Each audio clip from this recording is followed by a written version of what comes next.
सपने वो नहीं होते जो आप सोने के बाद देखते हैं। सपने तो वो होते हैं जो आपको सोने नहीं देते। ऐसा कहना है भारत रत्न डॉक्टर APJ अब्दुल कलाम का, जिन्होंने अंतरिक्ष और रक्षा विभाग में भारत को इतना बड़ा योगदान दिया है जिसे हम शब्दों में बयां नहीं कर सकते।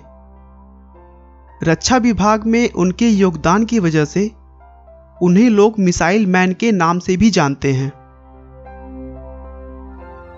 अब्दुल कलाम 2002 से 2007 तक भारत के 11वें राष्ट्रपति बने रहे, जिन्हें यह पद टेक्नोलॉजी और साइंस में उनके विशेष योगदान की वजह से मिला, न कि हमारे देश की गंदी राजनीति की वजह से। लेकिन दोस्तों, कलाम को यह कामयाबी इतने आसानी से नहीं प्राप्त हुई थी। इस कामयाबी के पीछे एक बहुत बड़ा संघर्ष छुपा हुआ है। आइए हम उन्हें अच्छी तरीके से जानने के लिए उनके बचपन से शुरुआत करते हैं। अब्दुल कलाम का जन्म 15 अक्टूबर 1931 को तमिलनाडु के रामेश्वरम में एक मुस्लिम परिवार में हुआ था। रामेश्वरम जो कि पहले मद्रास में था, लेकिन अब वह तमिलनाडु राज्य में है। उनके पिता जैनुल अबिदीन एक नाविक थे जो रामेश्वरम आए हिंदू तीर्थयात्रियों को एक छोर से दूसरे छोर तक ले जाते थे। शुरू से ही उनके परिवार की आर्थिक स्थिति बिल्कुल भी ठीक नहीं थी।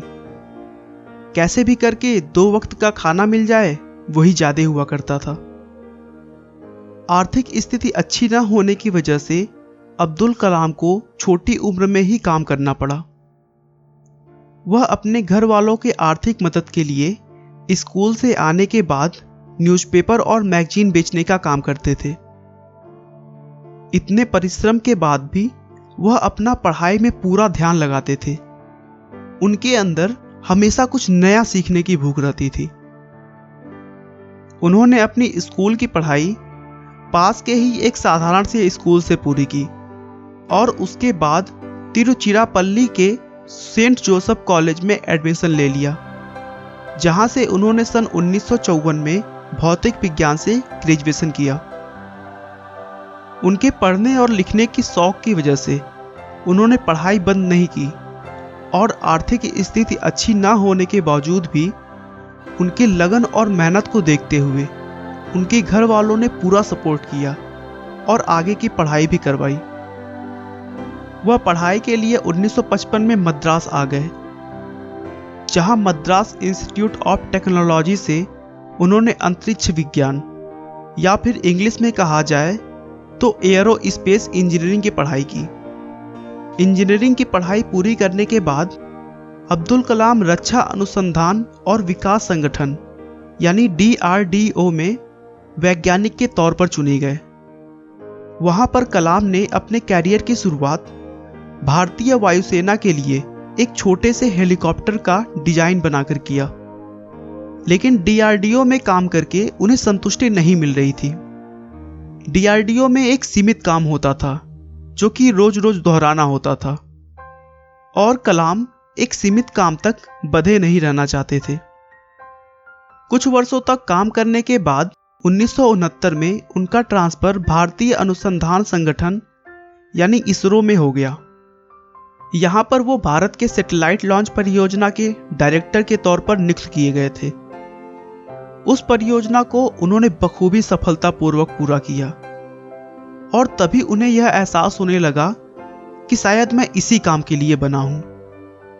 उसके बाद से उन्होंने कभी भी पीछे मुड़कर नहीं देखा और एक के बाद एक शक्तिशाली मिसाइलें भारत को दी और दुनिया को दिखा दिया कि हम भारतीय भी किसी से कम नहीं हैं। एक अद्भुत वैज्ञानिक के तौर पर उनकी उपलब्धियों को देखते हुए 2002 में उन्हें राष्ट्रपति पद का उम्मीदवार बनाया गया और 2007 तक उन्होंने बखूबी अपने कार्यों को पूरा किया। अब उनकी उम्र काफी ढल चुकी थी। इस उम्र में आकर हर व्यक्ति आराम करने की सोचने लगता है, लेकिन उन्होंने ऐसा नहीं किया। वह कई जगहों पर प्रोफेसर के तौर पर कार्यरत रहे और अपना पूरा समय नवयुवकों के मार्गदर्शन में लगा दिया।